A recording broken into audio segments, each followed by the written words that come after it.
So, I know I'm a little late to the whole Epic Universe speculation, but I'm a pretty new channel, so I think it's my turn to theorize. A little while back, we got our first look into Epic Universe, some concept art showing us pretty much what we can expect. But this concept art also leaves a little bit of wiggle room for speculation, so that's exactly what we're going to do today. We're going to speculate. Now, even though we have that concept art, I'm not going to pay too much attention to it because stuff could have gotten changed from construction, delays, and coronavirus and all of that stuff. Today, we're going to be mostly speculating on properties that will be in the park because Universal has a lot of them. The first property I'm going to talk about is Star Trek. This is something I wanted to clear right off the bat because a lot of people are saying that Universal should put Star Trek into their Orlando parks. They put it into Singapore, so they should put it into Orlando, right? Well, no. There's a reason they haven't done Star Trek in any of their Orlando parks, and it's only 12 minutes away. Star Trek has always been seen by the general public as a lesser version of Star Wars, the baby brother that never lived up to the legend, except for the fact that it's technically older. Universal wouldn't want to invest in a huge land that would just be seen to as an alternative to Galaxy's Edge by simply existing in Orlando with it. So no, I don't think Star Trek will be making an appearance at Epic Universe as a whole land. Maybe a parade or something, I don't know. The next property I want to talk about is Nintendo Land. I think I can almost guarantee that Nintendo Land will be at Epic Universe. It would serve as a great anchor and really distinguish this park from the other two in Orlando. Plus, it would give Universal something that Disney simply could not compete with: Mario. Video game lands as a whole haven't even really been attempted at a theme park, and definitely not to this scale. But Super Nintendo Land is really shaping up to be one of the best themed lands in the world, on the level of Cars Land or Galaxy's Edge. Maybe even better. I don't think it would quite be on the level of Pandora, but Pandora is kind of in a league of its own. But I do think it will be more successful than Pandora. I know Avatar is literally the top grossing movie ever in the box office, but come on. Nobody saw Avatar for the story. I bet you couldn't even tell me the basic plot unless you're a big Avatar fan. Plus, you could probably make the argument that Mario is the most well-known and influential video game character, with his only competition being Pac-Man. And the fact that Universal is using state-of-the-art technology for 2 of the 3 rides that will undoubtedly be top tier at the Universal Orlando Resort as a whole really only solidifies my belief that this will be a hit. So yeah, I think Epic Universe will have Super Nintendo World. It would be foolish of them not to include it. Another property I think we're all expecting is a Harry Potter world of some sort, specifically Fantastic Beasts.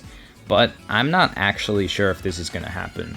The other 2 Harry Potter lands are like really solid, guys. They filled out a lot of rides there, so there's not a whole lot of gaps. So it makes it really hard to predict what they'll put in this 3rd Harry Potter land. Escape from Gringotts, Hagrid's, Flight of the Hippogriff. What about a 3D ride? Again, Gringotts. So how about a dark ride?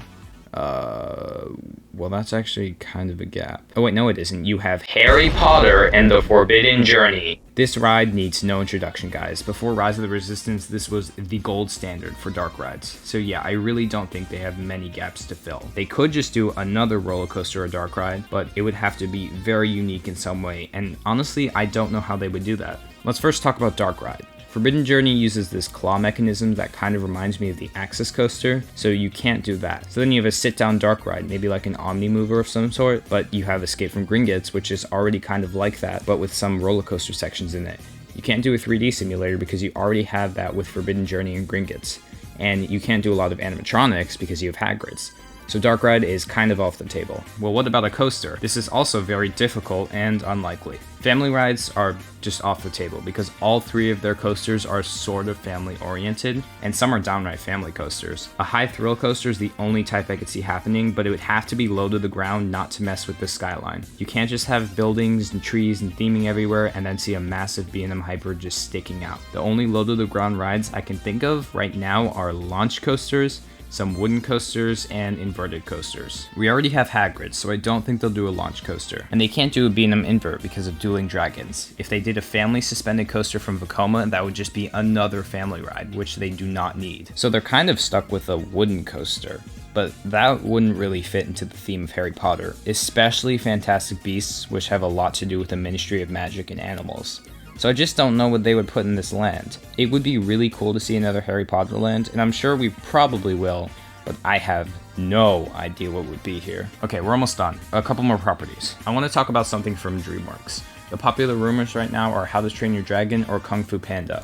I think How to Train Your Dragon would be a pretty good fit at this park. I don't necessarily know a lot about that property, but based on what we've seen from the concept art and what Universal has been putting in their parks, it would fit really well. A lot of people have been saying how it looks like there's a West Coast Racer style ride down here, but let me throw a curveball at you. What if this isn't a Premier Rides launch coaster? What if it's actually an Intamin hot racer? We know Universal likes to work with Intamin, and we know they like their launch coasters, so it only makes sense that this dueling, single rail looking coaster is a hot racer. I could see you riding a dragon, flying up against another dragon in maybe a race. I mean, like I said, I don't know much about the How to Train Your Dragon series, but if you do, let me know in the comments what you think a good theme would be. The other possibility I could see is a B&M flyer. Universal has already installed one of these at their Japan park, and a flyer theme to How to Train Your Dragon just makes so much sense. Okay, so the last property I want to talk about is everyone's favorite property, Illumination. If I'm going to be honest, guys, I don't see anything coming from Illumination, and that might be for the better. They already have a lot of stuff at Islands and Studios, and I don't think anything else of there is a prominent enough franchise to warrant an entire land. Plus, we've already talked about 4 potential lands, and we know there's going to be that classic Monsters land, so having a 6th themed land themed to sing or something, sorry, I'm just not buying it. But that's everything for me today. If you agree, then tell me in the comments. If you think I'm wrong about something, then also tell me in the comments. Like always, guys, thumbs if you liked it, subs if you loved it. Thank you guys for sticking around this far. Bye now.